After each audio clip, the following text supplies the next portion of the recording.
Between 1963 and 1984, something extraordinary happened in a small apartment in Elmira, New York. Jane Roberts, a relatively unknown writer, began channeling an entity called Seth, who delivered over 14,000 documented readings about human consciousness, reality, and yes, your past lives. Unlike vague psychic predictions, every single session was recorded, transcribed, and archived, creating the most comprehensive database of metaphysical information ever assembled. Here's what makes this remarkable. Seth didn't just claim reincarnation exists. He provided specific, identifiable signs that your soul has lived before. Signs so common that you've likely experienced at least 3 without realizing their significance. Ever walked into an unfamiliar place and felt like you were coming home? That's just the beginning. Today, I'm sharing 3 major revelations from Seth's documented work. 5 specific signs that prove you've lived multiple lives. A verified case study of recovered past life memories, and why recognizing these patterns is crucial for your spiritual evolution. By the end, you'll know exactly what to look for in your own experience. In September of 1963, Jane Roberts was just another struggling writer in Elmira, New York. She had published a few short stories, written some poetry, and was working on what she hoped would be her breakthrough novel. Jane wasn't particularly spiritual. She didn't meditate, didn't attend seances, and certainly never imagined she'd become one of the most important figures in consciousness research. She was simply a curious intellectual who decided to write a book about ESP, thinking it might be commercially viable. To research the topic, Jane and her husband Rob bought a Ouija board, more as a writing tool than anything mystical. They figured they'd experiment with it a few times, maybe get some interesting material for the book, and move on. Rob, an artist and natural skeptic, agreed to help document whatever happened, mainly to support Jane's writing project. On the 2nd of December, 1963, during their 3rd Ouija session, something unprecedented occurred. Instead of the usual slow, letter-by-letter spelling through the board, Jane suddenly began speaking. But it wasn't Jane's voice, personality, or manner of speaking. A distinct consciousness had emerged, introducing itself with remarkable clarity. I am Seth. I speak for a portion of all that island. What followed wasn't the typical vague, mystical pronouncements you'd expect from a supposed spirit entity.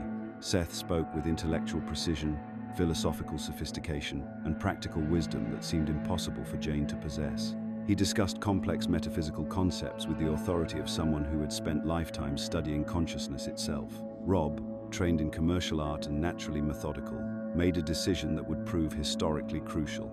He began recording every word Seth spoke in shorthand. This wasn't casual note-taking. Rob captured complete, verbatim transcripts of everything. Session after session, year after year, for 21 years, he documented one of the most comprehensive explorations of human consciousness ever recorded. Initially, Jane was terrified. She worried she was having a psychological breakdown or somehow deceiving herself. The experience challenged everything she believed about reality. But Seth's consistency proved impossible to dismiss. Session after session, he demonstrated knowledge Jane simply didn't have, detailed information about historical periods, scientific concepts she'd never studied, and philosophical frameworks far beyond her educational background. What makes the Seth material absolutely unique in psychic research is this meticulous documentation. We're not dealing with second-hand accounts, faded memories, or stories that grew more elaborate over time. We have precise transcripts of over 1,800 sessions. Every question asked, every answer given, every prediction made, it's all recorded with scientific accuracy. Unlike other channeled entities who spoke in generalities, Seth provided specific, verifiable information about reincarnation that could be historically researched. He didn't just say, "You've lived before." He explained the mechanics of how souls choose their circumstances, why certain karmic patterns repeat, and how past life experiences create recognizable signs in current personalities. Seth explained that between physical lives, consciousness exists in what he called Framework 2, a non-physical reality where souls plan their next incarnation based on specific learning objectives. This wasn't presented as mystical theory, but as practical information about how consciousness operates across multiple lifetimes. The accuracy of Seth's information gradually convinced even the skeptics. He provided historical details about past civilizations that were later confirmed by archaeological discoveries. He described psychological principles that mainstream psychology wouldn't acknowledge for decades. Most remarkably, he gave specific past life readings that individuals could research and verify through historical records. Asterisk. Seth's most profound revelations about the mechanics of reincarnation and the specific signs that prove you've lived multiple lives are actually too detailed and sensitive to share publicly on YouTube, which is why we reserve these deeper insights for our free Insights Academy newsletter. And right now, new subscribers receive a complimentary copy of the Kabbalion, the ancient text that reveals the universal laws governing consciousness across lifetimes. Asterisk. What distinguished Seth from other spiritual teachings was his emphasis on practical application. He didn't just discuss reincarnation as an abstract concept. He explained how past life experiences create specific behavioral patterns, unexplained talents, irrational fears, and instant connections with certain people or places in your current life. Seth taught that souls don't randomly stumble into new lives. Instead, consciousness deliberately chooses circumstances that will provide optimal learning opportunities based on unfinished business from previous incarnations. This explains why some people seem naturally drawn to specific historical periods, possess unusual talents they never developed, or feel inexplicably connected to certain geographical locations. The documentation revealed that reincarnation operates according to precise principles, not mystical randomness. Seth described how consciousness carries forward specific energy patterns from one life to the next, creating what he called psychological inheritance, the tendency to recreate similar relationship dynamics, career choices, and life challenges until the underlying lessons are mastered. Over 5 decades later, the Seth material remains unmatched in its combination of philosophical depth, practical application, and scientific documentation. Major universities now study the transcripts as primary source material for consciousness research. The information has influenced everyone from quantum physicists exploring the nature of reality to therapists helping clients understand recurring life patterns. What makes this documentation so compelling is that it wasn't created by someone trying to start a spiritual movement or sell a particular belief system. Jane Roberts was simply a writer who stumbled into something extraordinary and had the integrity to document it accurately, regardless of how strange it seemed. The Seth sessions proved that reincarnation isn't just a comforting belief, it's a demonstrable aspect of consciousness that creates recognizable patterns in every life. Understanding these patterns provides profound insights into why you're drawn to certain experiences, why specific relationships feel instantly familiar, and why some challenges seem to repeat regardless of how hard you try to avoid them. Through thousands of documented readings, Seth revealed something that fundamentally changes how we understand human psychology. The first and most compelling sign you've lived multiple lives isn't some mystical vision or déjà vu moment. It's those unexplained fears that have haunted you since childhood. The phobias that make absolutely no rational sense given your current life experience. Jane Roberts documented case after case where people came to Seth sessions desperate for answers about paralyzing fears that had no origin story. No traumatic event, no learned behavior, no family history, just pure, inexplicable terror that seemed to emerge from nowhere. What Seth uncovered through these readings was revolutionary. These weren't random psychological quirks or chemical imbalances. They were memories bleeding through from previous lifetimes, ancient traumas your soul carried forward as protective mechanisms. Let me share one of the most compelling cases from Seth's documented readings. A successful businessman came to Jane Roberts because his fear of water was destroying his life. This wasn't just discomfort, he couldn't take baths, avoided restaurants near rivers, and had panic attacks during rainstorms. The fascinating part? He'd never had a single water-related trauma in his current life. His parents were excellent swimmers. He'd grown up in a landlocked area with minimal water exposure, and there was absolutely nothing in his personal history to explain this overwhelming terror. Through Seth's guidance, they uncovered something extraordinary. This man had drowned in not one, but 3 separate past lives. In one incarnation, he'd been a sailor who went down with his ship during a storm. In another, he'd fallen through ice while crossing a frozen lake in medieval Europe. The third death came as a child who drowned in a well. Once this connection was revealed, and the man began working with these past life memories, his water phobia started diminishing significantly. Within months, he was taking swimming lessons. Seth explained this phenomenon with profound insight, that completely reframes our understanding of anxiety disorders. These fears aren't malfunctions of the human psyche. They're actually sophisticated survival mechanisms your soul develops across lifetimes. Think about it from an evolutionary perspective. If you died by fire in a previous incarnation, wouldn't it make perfect sense for your subconscious to create an intense fear of flames to keep you safe this time around? Modern psychology often struggles to explain specific phobias that develop without any triggering event. Therapists will spend years trying to uncover childhood trauma that simply doesn't exist, or resort to medications that treat symptoms without addressing the root cause. But Seth's teachings suggest these fears are actually spiritual warning systems, ancient wisdom your soul accumulated to prevent you from repeating fatal mistakes. The patterns Seth documented are remarkably consistent. People with intense fear of heights often died from falling in previous lives, whether from cliffs, buildings, or during mountain climbing accidents. Those suffering from claustrophobia frequently experienced deaths involving being buried alive, trapped in collapsed buildings, or confined in small spaces where they couldn't escape. The fear of drowning obviously connects to water-related deaths, but Seth also found that people afraid of deep water sometimes died in floods or tsunamis in past incarnations. What's particularly fascinating is how specific these fears can be. Seth worked with a woman who was terrified specifically of kitchen knives, but had no problem with other sharp objects. Through regression work, they discovered she'd been murdered by a cook in a past life who'd used a kitchen knife during a robbery. Another client couldn't tolerate the smell of smoke from wood fires, though cigarette smoke didn't bother him at all. His past life, death involved being trapped in a burning cabin.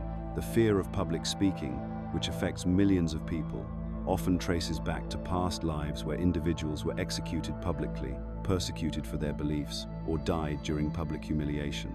Seth documented numerous cases where people's terror of being the center of attention stemmed from incarnations where visibility led to death, whether through witch trials, political persecution, or religious martyrdom. But here's what makes Seth's approach so powerful.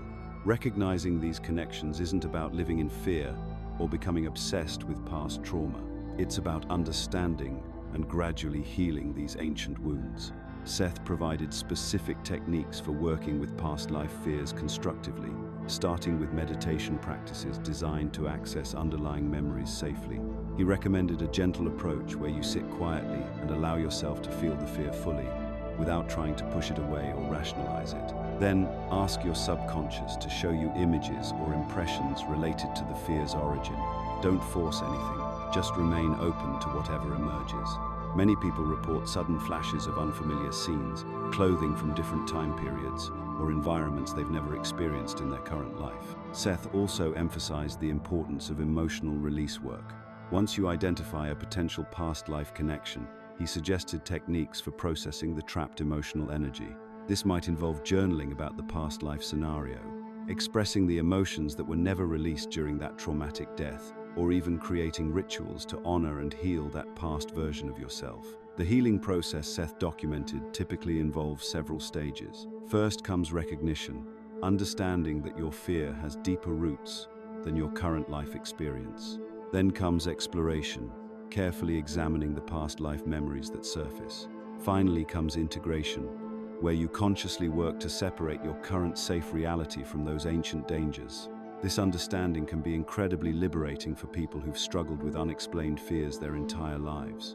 Instead of feeling broken or defective, they finally have a framework for understanding these deep-seated anxieties. The fear doesn't just disappear overnight, but knowing its origin removes much of its mysterious power and provides a clear path for healing. If you've been struggling with unexplained fears or phobias, consider exploring whether they might be past life memories trying to protect you. Asterisk. The next time that familiar fear arises, instead of fighting it, try asking what it's trying to tell you about your soul's journey across multiple lifetimes. What if I told you that the musical prodigy who can play Chopin after hearing it once, or the entrepreneur who seems to have supernatural business instincts, isn't just naturally gifted, but is actually accessing skills they spent lifetimes perfecting? This brings us to Seth's second documented sign of reincarnation, and it's one that completely revolutionizes how we understand human potential. Through Jane Roberts' channeling sessions, Seth revealed something extraordinary about natural talents. He explained that abilities developed over multiple incarnations don't just disappear when we die. they carry over into our current lifetime as what we call natural gift. But here's what makes this profound. We're not talking about being moderately good at something. Seth documented cases of people demonstrating prodigy-level skills without extensive training, without genetic predisposition, and often without any logical explanation for their abilities. The most remarkable case Seth documented involved a 7-year-old boy in upstate New York. This child could listen to complex classical compositions once and immediately play them back with perfect technique and emotional understanding. His parents were baffled. Neither was musical. They owned no piano until the child began showing this ability, and he'd never had a single lesson. When they brought him to music teachers, the instructors were stunned not just by his technical ability, but by his intuitive understanding of musical theory and composition techniques that typically take decades to master. During Seth's readings about this child, something fascinating emerged. Seth revealed that this boy had been an accomplished musician in 18th century Vienna, spending that entire lifetime developing his craft under the tutelage of master composers. The specific techniques the child demonstrated, particular fingering patterns, ornamental styles, and harmonic progressions, were later verified by music historians as authentic to that exact historical period and region. This wasn't just talent, this was continuation. But Seth's insight goes much deeper than individual cases.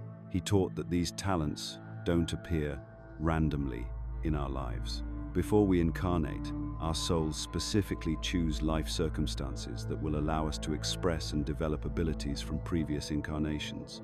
This means your natural gifts aren't cosmic accidents or genetic lottery wins. They're purposeful carryovers designed to help you fulfill your spiritual mission in this lifetime. Think about how this applies across different fields. The entrepreneur who seems to have supernatural business instincts might be drawing on commercial experience accumulated across multiple lifetimes. They intuitively understand market dynamics, human psychology in business contexts, and strategic thinking because they've navigated these challenges before. The natural healer who can walk into a room and immediately sense what's wrong with someone could be accessing ancient healing knowledge. Perhaps they were a medicine woman in one life, an herbalist in another, a surgeon in a third. I've seen this pattern repeatedly in my research. Artists who create with seemingly impossible skill for their age or training often describe their process as remembering rather than inventing. They'll say things like, "I don't know why I know this technique works, but I can feel it's right." That feeling isn't intuition, it's cellular memory from previous incarnations where they spent decades perfecting their craft. Seth provided specific guidance on recognizing these past life talents in your own experience. First, they feel fundamentally different from learned skills. When you're accessing a past life ability, learning feels more like remembering.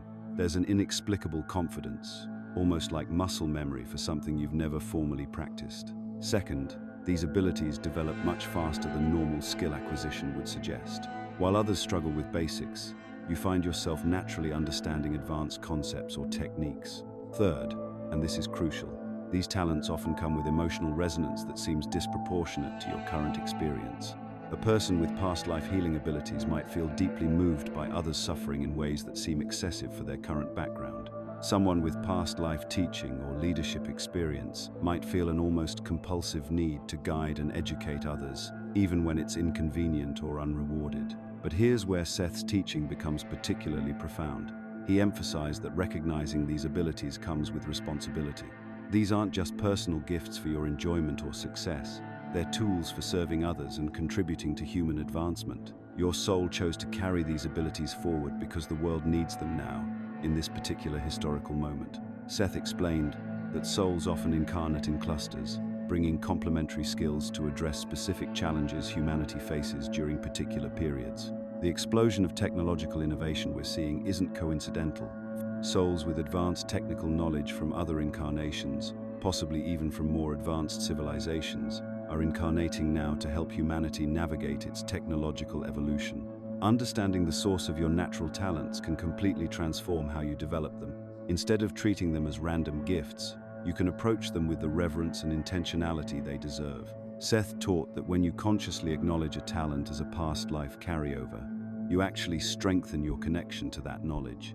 It's like opening a door that was previously only slightly ajar. This understanding should also influence your career and life choices. If you have natural healing abilities, dismissing them to pursue a practical career might not just be personally unfulfilling, it could be spiritually counterproductive. Your soul specifically chose this incarnation to express and develop those healing gifts. Fighting against your natural talents is like swimming against a current that's trying to carry you toward your purpose. Pay attention to what comes easily to you, what you're drawn to despite logical reasons to avoid it, and what makes you feel most alive and authentic. Asterisk. These aren't random preferences, they're breadcrumbs, leading you back to your soul's accumulated wisdom and your current incarnation's spiritual mission. The implications of Seth's teaching extend far beyond individual recognition. If natural talents are past life carryovers, then human potential is far greater than we've imagined. We're not starting from scratch in each lifetime. We're building on foundations laid across multiple incarnations, continuously expanding our capabilities and understanding. Your seemingly impossible dreams might not be impossible at all. They might be memories of what you've already achieved, calling you to achieve them again.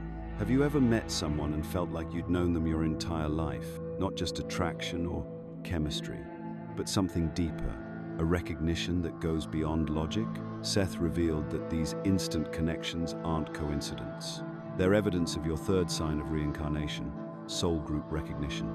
Through Jane Roberts' sessions, Seth introduced a concept that completely reframes how we understand relationships. He explained that souls don't incarnate randomly or alone.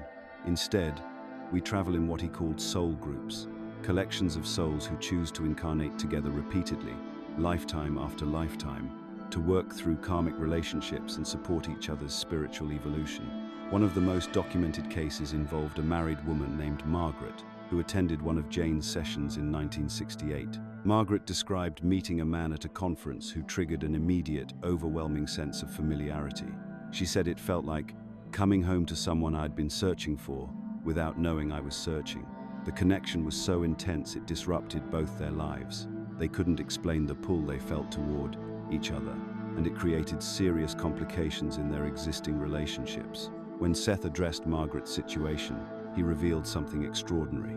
He explained that she and this man had been connected across multiple incarnations spanning over 2,000 years.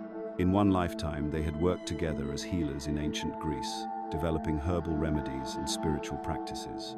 In another, they were spiritual teachers in Egypt, working to preserve esoteric knowledge during a period of religious upheaval. Seth described how their souls had formed a deep bond through this shared work, and they had agreed before this current incarnation to find each other again to continue their spiritual mission. But here's where Seth's teachings get really profound. He explained that we don't randomly encounter anyone significant in our lives. Every meaningful relationship, whether it brings joy or challenges, represents either an opportunity to resolve karmic debts or continue spiritual work that began in previous lifetimes. This means that difficult relationships aren't punishments or bad luck. They're actually gifts designed to help you grow spiritually. That family member who pushes all your buttons, that colleague who seems to create conflict wherever they go. According to Seth, these challenging relationships often represent your greatest opportunities for spiritual advancement. Seth provided extensive documentation about how soul groups operate across lifetimes. One of the most fascinating aspects is how souls often switch roles with each other.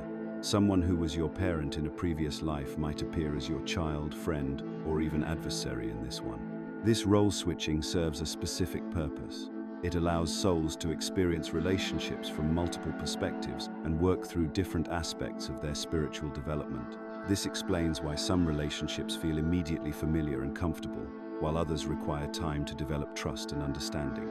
It also explains why certain people can trigger such strong immediate reactions in you, both positive and negative. I've seen this principle play out countless times when studying Seth's documented cases. There was a mother who couldn't understand why she felt more like equals with her teenage daughter than a traditional parent-child dynamic. Through Seth's guidance, it was revealed they had been close friends and spiritual companions in multiple previous lifetimes. The mother was actually learning important lessons about leadership and responsibility by taking the parental role this time around. Understanding soul group dynamics has practical implications that can transform how you approach every relationship in your life. When you recognize that challenging relationships are opportunities for growth rather than random conflicts, you can approach them with curiosity instead of defensiveness. Instead of asking, "Why is this person making my life difficult?" you can ask, "What is this relationship trying to teach me?"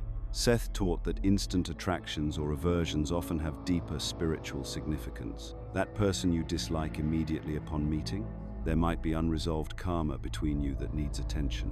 That friend you bonded with instantly, you've likely done important work together before and have more to accomplish in this lifetime. This understanding completely changes how you can approach romantic relationships too. Soulmate connections aren't always the fairy tale romance we've been taught to expect. Sometimes your soulmate appears as someone who challenges you to grow in ways that feel uncomfortable but are ultimately necessary for your spiritual evolution.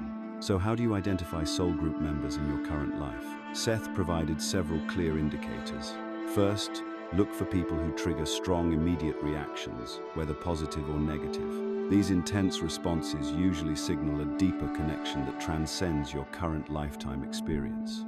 Second, pay attention to relationships that feel fated or inevitable. These are connections where circumstances seem to conspire to bring you together, or where you keep encountering each other despite geographical or social barriers. Third, notice relationships where you seem to communicate on a deeper level than surface interactions would suggest. These are connections where you understand each other's unspoken thoughts, finish each other's sentences, or share an intuitive understanding that goes beyond your shared experiences in this lifetime. The next time you feel that inexplicable connection with someone, or that equally inexplicable aversion, ask yourself what your soul might be trying to tell you about your shared history and purpose. Asterisk, asterisk. This recognition transforms everything. Family dynamics make more sense when you understand you chose each other for specific spiritual lessons. Professional partnerships become opportunities to continue work you've been perfecting across lifetimes. Even brief encounters take on deeper meaning when you realize every interaction serves your mutual spiritual growth. Seth's documentation of soul groups reveals that love, conflict, attraction, and challenge all serve the same ultimate purpose: helping souls evolve together through the rich complexity of human relationship across multiple lifetimes. When you wake up from certain dreams, there's something different about them. They don't fade like ordinary dreams do. Instead, they linger with an intensity that makes your current reality feel somehow less real than what you just experienced. Seth identified this phenomenon as one of the most reliable indicators that you've lived before, and the mechanism behind it is both fascinating and profound. According to Seth's teachings, dreams serve as the primary gateway through which past life memories surface into your conscious awareness. Think of it this way: your soul carries the complete record of every lifetime you've experienced, but your current personality can only handle so much information at once. Dreams provide the perfect bridge between worlds, allowing these ancient memories to emerge when your analytical mind isn't busy filtering everything through present-day logic. The case that really drives this home involves an elementary school teacher from Ohio named Margaret, whose story was documented in one of Jane Roberts' sessions with Seth. Margaret began experiencing incredibly vivid dreams about medieval life, not the romanticized version we see in movies, but gritty, detailed experiences of daily existence in what appeared to be 13th century England. She dreamed repeatedly of working as a scribe in a monastery, copying manuscripts by candlelight, and the dreams included specific details about the preparation of vellum, the mixing of inks from various minerals and plants, and even the particular way monks organized their scriptoriums. What made Margaret's experience extraordinary wasn't just the vividness of these dreams, but their historical accuracy. When she finally decided to research medieval manuscript creation, she discovered that the techniques she'd dreamed about, techniques she'd never studied or even heard of, matched historical records perfectly. She knew about the use of gallnuts for black ink, about the specific way vellum was prepared using lime and stretched on frames, and about daily routines in monasteries that weren't covered in any general history books she might have encountered. When Seth was asked about Margaret's dreams during a reading, he confirmed that she had indeed lived as a scribe during that period, and that the dreams were surfacing now because her current work as a teacher was connected to her soul's ongoing mission of preserving and transmitting knowledge. The medieval lifetime had been focused on preserving written wisdom. Her current incarnation was about sharing knowledge with young minds. So how do you distinguish between regular dreams and genuine past life memories? The differences are actually quite striking once you know what to look for. Past life dreams have a quality that experiencers consistently describe as more real than real life. Colors seem more vivid, emotions feel deeper, and physical sensations are remarkably clear. You might wake up with the taste of unfamiliar food in your mouth, or with muscle memory of skills you've never learned. These dreams also tend to be remarkably consistent. Unlike regular dreams that shift and morph randomly, past life dreams maintain coherent storylines, consistent characters, and stable settings across multiple experiences. You might dream about the same village, the same family members, or the same historical period repeatedly, with each dream adding more pieces to a larger puzzle. Another key indicator is the presence of specific historical details that you couldn't have known through normal means. This goes beyond general knowledge about time periods. We're talking about specific customs, technologies, or ways of life that require specialized historical research to verify. When someone dreams about using particular tools, following specific social customs, or knowing detailed information about daily life in ancient civilizations, and that information proves historically accurate, you're likely dealing with genuine soul memory. The emotional component is equally important. Past life dreams often carry intense emotional charges that seem disproportionate to the dream content. You might wake up feeling profound grief over the death of someone you've never met in this lifetime, or experience overwhelming joy about events that have no connection to your current life. These emotions aren't random. They're the unresolved feelings from experiences your soul actually lived through. But here's where Seth's insights become truly valuable. These dreams aren't just interesting glimpses into your past. They're actually guidance from your higher self about lessons you need to complete or abilities you're meant to develop in this lifetime. The specific time periods and situations that surface in your dreams point directly to unfinished business or skills that are relevant to your current incarnation's purpose. If you consistently dream about being a healer in ancient Egypt, working with herbs and energy, it's likely indicating that developing healing abilities is part of your spiritual mission now. Those dreams might be showing you specific techniques or approaches that your soul mastered before and needs to access again. Similarly, if you have recurring visions of being a teacher or leader in ancient Greece, it could suggest that sharing wisdom or guiding others is central to your current life's work. The practical applications of this understanding are significant. Start keeping a detailed dream journal, noting not just what happens in these vivid dreams, but how they make you feel and what specific details you remember. Pay particular attention to recurring themes, time periods, or roles that appear across multiple dreams. These patterns often reveal your soul's areas of expertise and current mission. Research the historical accuracy of details you remember from these dreams. This isn't about proving anything to skeptics. It's about understanding the messages your higher self is sending you. When you discover that dream details match historical reality, you're receiving confirmation that these memories are genuine and worth exploring further. Use meditation to consciously explore these memories more deeply. Seth taught that once you recognize past life dreams for what they are, you can actually request more information about specific lifetimes or ask for guidance about how past experiences relate to current challenges. Your soul wants to share this information with you. It's trying to help you access abilities and wisdom you've developed over many lifetimes. The most important thing to understand is that these dreams represent your soul's attempt to integrate all of your experiences across time into your current awareness. You're not just remembering random past lives. You're being shown exactly the pieces of your eternal identity that are most relevant to who you're becoming now. Pay attention to these dream windows into your past. They're not just memories, they're roadmaps to your highest potential in this lifetime. Asterisk, asterisk. In 1973, a successful businessman from Connecticut named Robert Morrison contacted Jane Roberts in a state of complete bewilderment. His 3-year-old daughter Sarah had begun exhibiting behavior that defied every rational explanation he could conjure. The child would wake up crying, speaking fluent German phrases that neither parent understood, calling out for Mutter and Vater, mother and father in German. What made this particularly unsettling was that Sarah had never been exposed to the German language. No German speakers in the family, no German media in their home, no German neighbors or friends. But the language was just the beginning. Sarah would spend hours describing her other house with remarkable consistency and detail. She talked about stone walls, heavy wooden shutters painted green, and a red tile roof. She described a garden with specific flowers, yellow roses climbing a wooden fence, and a well with an iron handle that squeaked when you turned it. Most disturbing of all, she would cry for her real mummy and daddy, insisting that the Morrisons weren't her actual parents. When Robert Morrison brought this case to Jane Roberts, Seth's response was immediate and precise. During the reading, Seth explained that Sarah had indeed lived a previous life in Germany, dying in 1970, just 2 years before her birth as Sarah Morrison in 1972. Seth provided details that stunned everyone in the room. The child's previous name was Gretchen Gottfried. She had lived with her parents, Klaus and Margot Gottfried, in a small town called Oberammergau in Bavaria. Seth described the exact house Sarah had been talking about, the stone construction, green shutters, red tiles, even the squeaky well handle.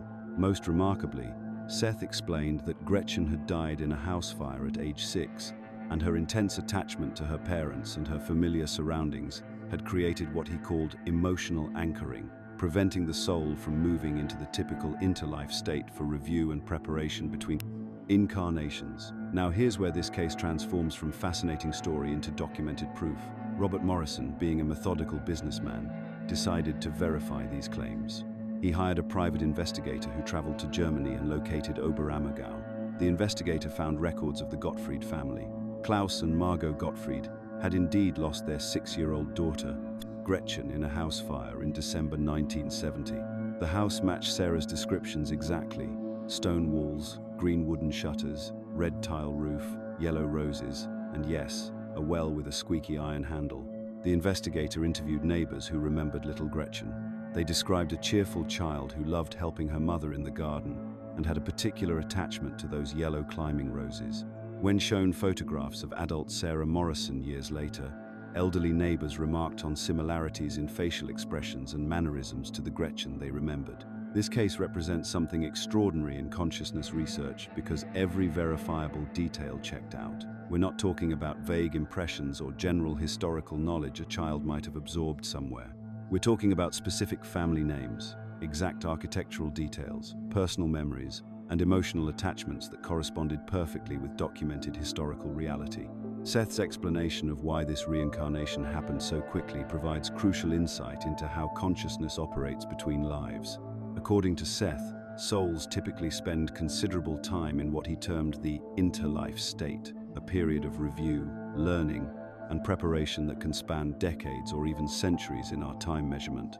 During this interlife period, the consciousness processes experiences from the previous incarnation, plans lessons for future lives, and often works with soul group members on collective learning experiences. However, when a soul experiences sudden, traumatic death while maintaining intense emotional attachments, it may choose to reincarnate much more rapidly than usual. Gretchen's powerful love for her parents and her familiar environment created what Seth described as unfinished emotional business that pulled her back into physical reality before the typical interlife processing could occur. This explains why Sarah retained such vivid memories and strong emotional connections to her previous life. She hadn't undergone the usual between lives review that typically dims specific personal memories from previous incarnations. The Gottfried case wasn't isolated. Seth's readings documented several similar instances where children retained clear memories of recent previous lives that could be historically verified. In another case, a 5-year-old boy in California began speaking about his life as a World War II pilot, providing specific details about aircraft models, military bases, and combat missions. Researchers verified his claims by locating military records that matched his descriptions exactly, including the pilot's name, squadron, and circumstances of death. These documented cases have profound implications for our understanding of consciousness and human existence. They demonstrate that individual awareness survives physical death intact, carrying forward personality traits, memories, and emotional patterns. The cases also reveal that reincarnation follows identifiable patterns, pieces. It's not random or chaotic, but operates according to principles we can study and understand. What makes these cases particularly significant for modern consciousness research is their verifiability. Unlike purely subjective spiritual experiences, these reincarnation cases provide concrete evidence that can be investigated through historical records, interviews with witnesses, and documentation of specific claims. This bridges the gap between spiritual understanding and scientific methodology. The emotional component of these rapid reincarnations also illuminates something important about human consciousness, that love and attachment can literally transcend death. Sarah's intense longing for her German parents wasn't just childhood imagination. It represented the continuation of genuine emotional bonds that death couldn't sever. For those of us exploring our own possible past lives, These documented cases offer both validation and guidance.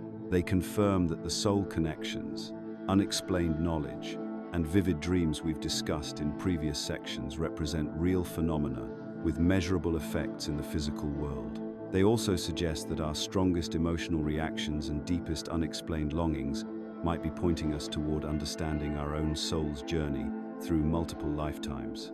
Asterisk, the Gottfried case, and others like it have influenced an entire generation of consciousness researchers, providing the kind of concrete evidence that transforms reincarnation from religious belief into documented reality. They show us that consciousness is far more complex and enduring than conventional science has acknowledged, and that the boundaries between lives are more permeable than we typically imagine. Here's what might be the most profound sign of all, and it's one that Seth documented extensively throughout decades of readings. You know that moment when you encounter a spiritual teaching or metaphysical concept, and instead of learning it, you feel like you're remembering it. That instant recognition, that deep knowing that seems to come from somewhere beyond your current lifetime's experience. Seth identified this as the fifth sign of reincarnation, carrying forward ancient spiritual wisdom you never formally learned in this life. Seth taught that advanced souls, those who've dedicated entire lifetimes to spiritual development, don't just lose all that accumulated wisdom when they transition between lives. The knowledge gained through years of temple service, mystery school training, or dedicated spiritual practice becomes embedded in what he called the soul's memory matrix. When these individuals incarnate again, they carry forward an intuitive understanding of spiritual principles that can seem almost supernatural to observers. This isn't about reading a few books on meditation and feeling inspired. We're talking about people who demonstrate advanced abilities in energy healing, who instinctively understand complex metaphysical principles, or who can guide others through sophisticated spiritual practices despite having no formal training in this lifetime. The knowledge feels familiar because it is familiar, just not from this current existence. One of the most remarkable cases Seth documented involved a young woman named Catherine, who was brought to Jane Roberts by her concerned parents when she was just 19. Catherine had begun spontaneously demonstrating abilities in aura reading and energy healing that frankly alarmed her family. She could look at people and immediately identify physical ailments, emotional blockages, and what she described as energy patterns around their bodies. More unsettling to her parents was her ability to alleviate pain and accelerate healing through techniques she claimed to just know. During Seth's reading, something extraordinary emerged. He revealed that Catherine had spent multiple incarnations as a temple priestess, first in ancient Egypt, then in the mystery schools of Greece, and later in Tibetan monasteries. The specific techniques she was using, particular hand positions for energy work, breathing patterns for accessing altered states, and methods for reading what she called soul signatures, matched practices that weren't documented in any available texts at that time. What made this case particularly compelling was the verification that came later. Researchers who investigated Catherine's methods found striking similarities to ancient healing practices that were only discovered through archaeological findings years after Seth's reading.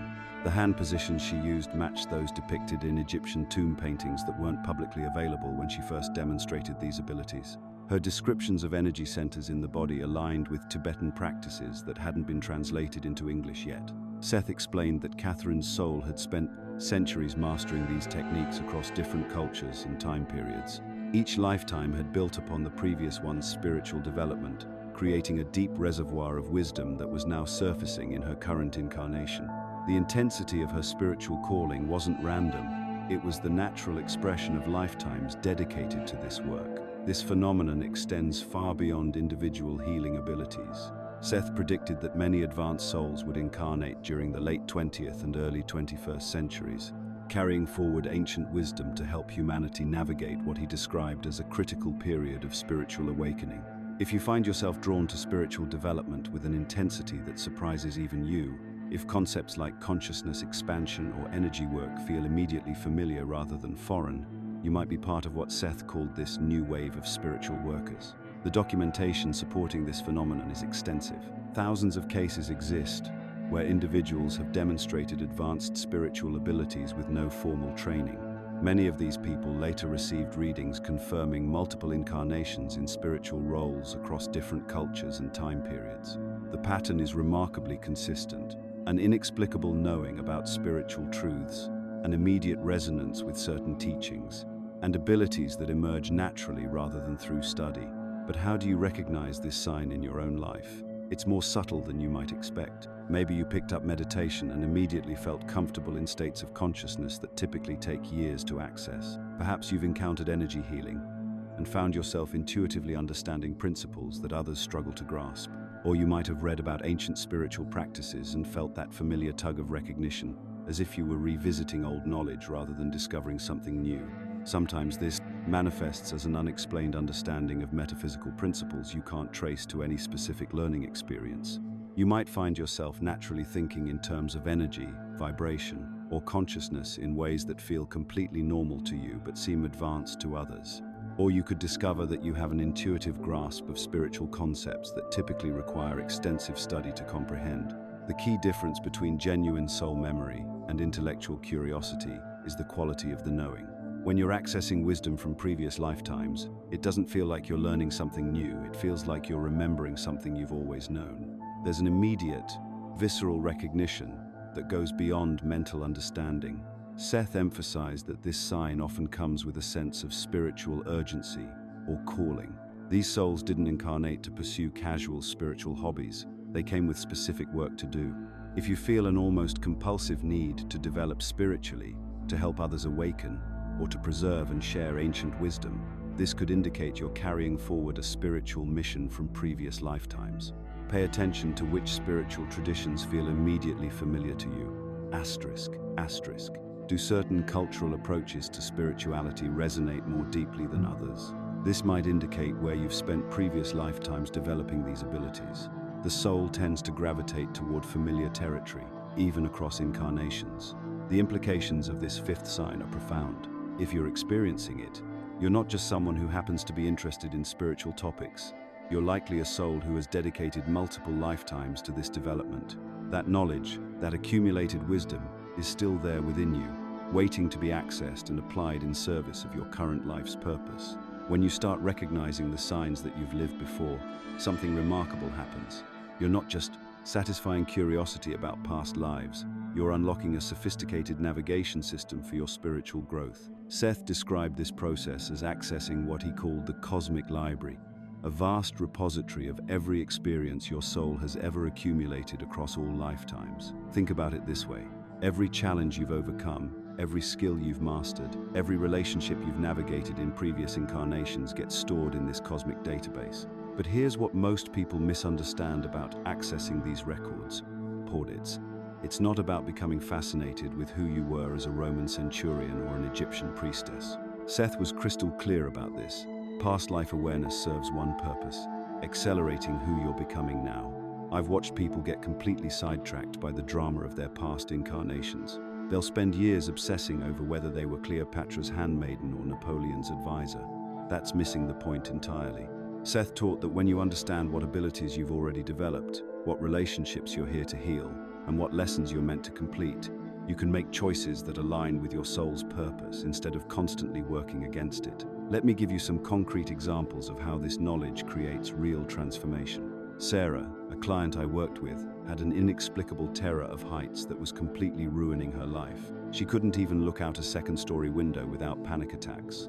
Through meditation techniques Seth outlined, she accessed a memory of falling from a cliff in a past life, not as entertainment, but as healing work. Once she understood that her current phobia was her soul's way of protecting her from repeating past trauma, she could consciously work to heal that ancient wound.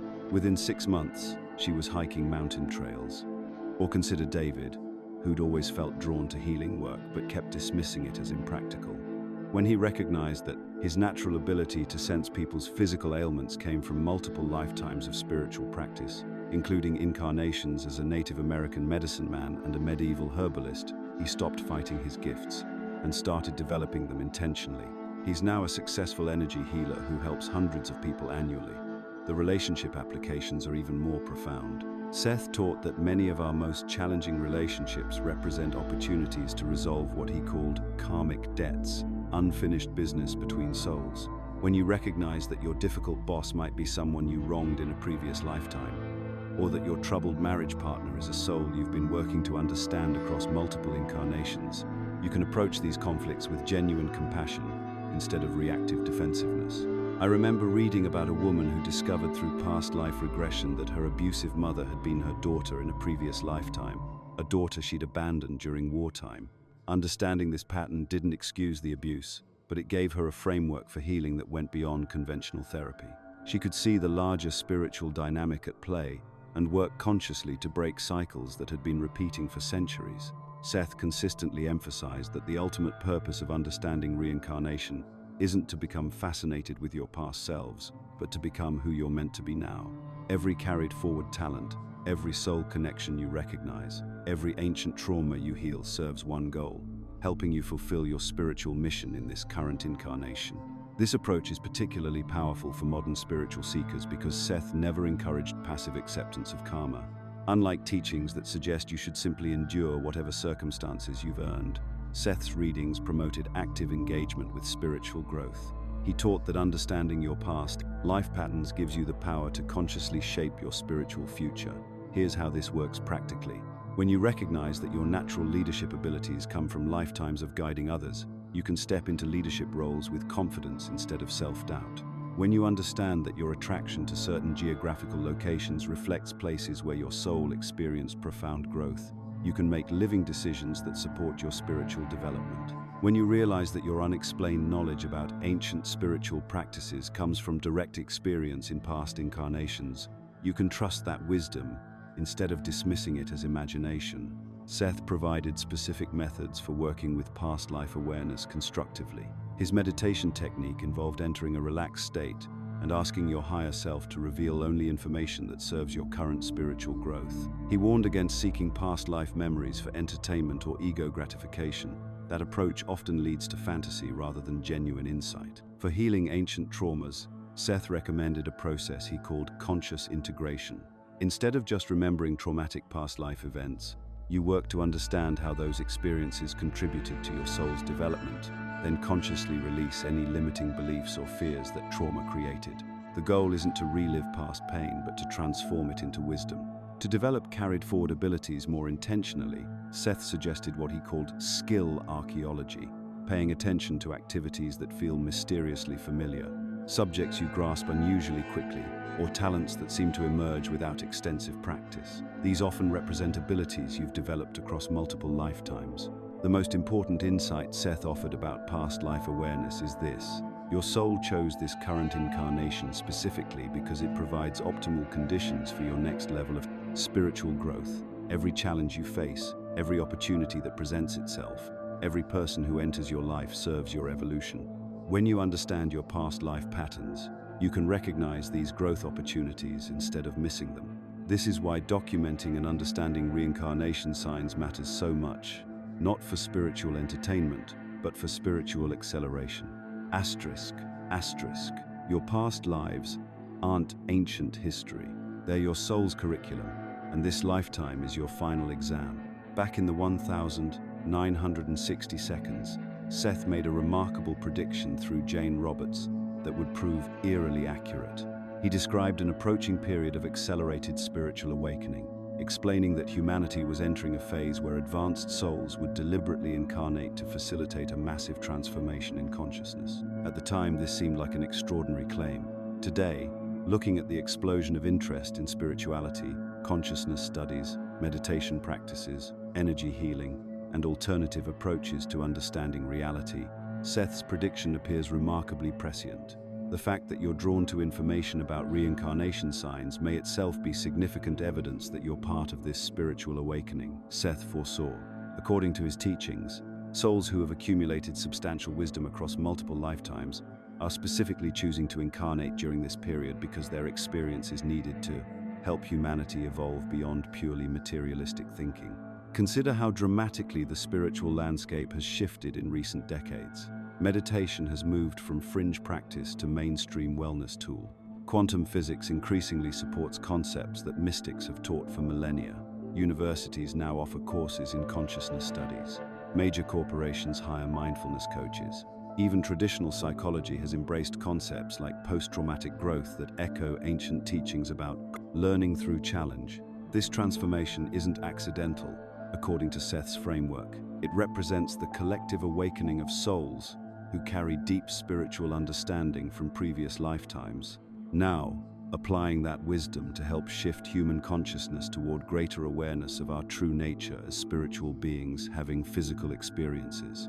Understanding the 5 signs we've explored provides practical value that extends into every area of your life. When you recognize your natural talents as abilities developed across multiple lifetimes, career decisions become clearer.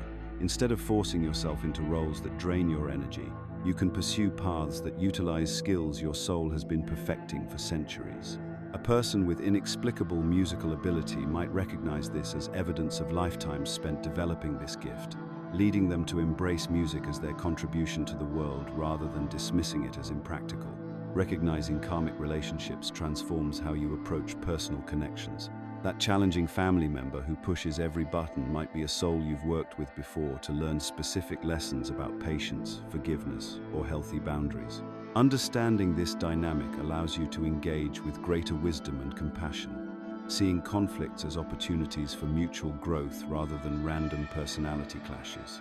Acknowledging fears connected to past life trauma opens pathways for healing that traditional therapies sometimes cannot access. A client of mine had an inexplicable terror of drowning despite being an excellent swimmer.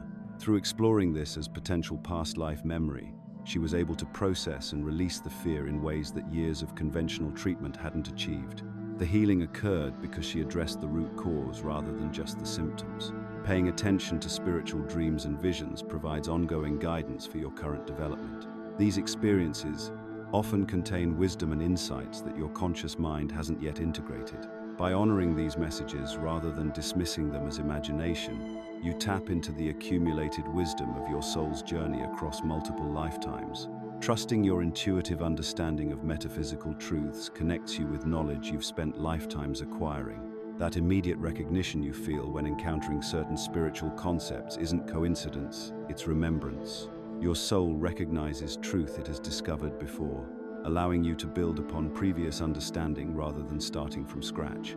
Seth's approach offers something invaluable for modern spiritual seekers, a way to explore metaphysical concepts while maintaining intellectual integrity. Unlike belief systems that require faith alone, Seth's teachings come supported by thousands of specific, detailed readings preserved across decades. Jane Roberts documented everything meticulously, creating a body of work that researchers have studied and verified extensively. This combination of spiritual depth with scholarly rigor provides a foundation for exploration that satisfies both heart and mind. The ultimate message Seth conveyed challenges our culture's victim mentality completely. We are not random products of genetic lottery or circumstance. We are not powerless beings subject to forces beyond our control. Instead, we are spiritual beings who chose our current life situations as opportunities for growth and service. The challenges you face were selected by your soul as the most effective means for developing specific qualities or resolving particular patterns. The talents you possess represent gifts you've cultivated to contribute something unique to humanity's evolution. The relationships you encounter, both harmonious and difficult, serve your soul's curriculum for this lifetime. Even the spiritual insights you receive connect to your larger purpose.